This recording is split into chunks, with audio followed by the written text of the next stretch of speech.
За хуулийн төсөл яг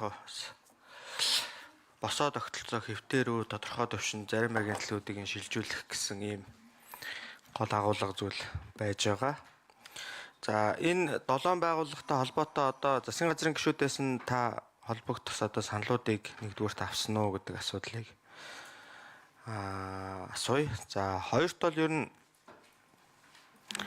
улс төрийн асуудал л да. Ер нь бол тэгээд парламентта одоо цөөнх олон болж чадаагүй.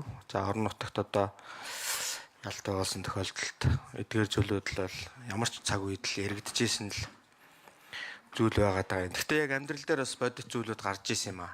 Одоо жишээлбэл гал төмөр хээрийн төмөр гарч байхад аймгийн засаг дарга нь тухайн одоо аймгийнхаа онцгой руу үүрэг чиглэлөхөд дээрээс чиглэг өгнө гэдэг ингээд удаашрж исэн юм цаг зүйлүүд бас өнгөрсөн жилүүд бас гарч исэн.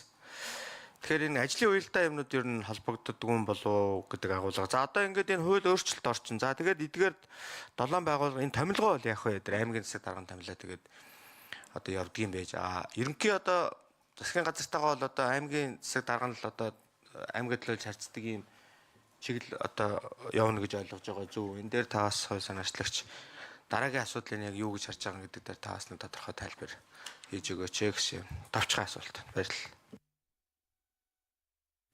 За хариулт Амлбаатар шүү. Микрофон.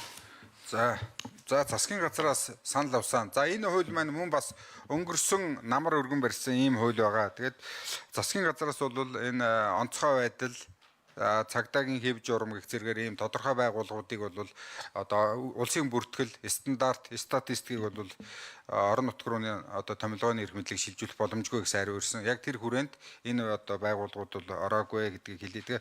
Энэ улс төрийн талаасаа биш. Яг энэ дээр бол нэг одоо сайшаалтай зүйл нь бол тэр улс төр талаасаа хараагүй одоо жишээлбэл зарим одоо их хурлын гишүүд чинь нам хамаарлаггүйгээр энд чинь зурсан нийт 17-гийн тал нь ардчилсан нам, тал нь ардын намын гишүүд байгаа нь бол нам хамаарлаггүйгээр орон нутагт үнэхээр тулгымцсан асуудлыг мэддэг учраас энийг бол үнэхээр энэ орон нутгийн асуудал шийдэхэд бол хэрэгтэй гэдэг энэ зовлонгийн туулсан хүмүүсийн хувьд энийг бол нийлж өргөн барьсан байгааг бол хэлээд ажлын уялдаа холбоо бол үнэхээр хэцүү байдаг.